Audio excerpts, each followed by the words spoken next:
Divadlo Scéna! Dobrodružství na ostrově Čičidžuma. Džungle, jeskyně, příšera.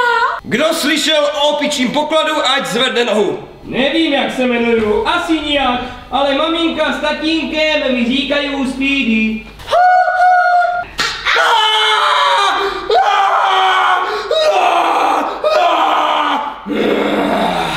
Vy jste hloupější než lenochodí. Šupi to presto, v kožichu blachsto. Váš zdravky je dispropadený, to jim příště nedaruju. Samýho morského vlka kousne nějaká pampeliška. Ale opičího pokladu se ti zachtělo. No a co? Já jsem pirát, já musím loupit, s tím se nedá nic dělat.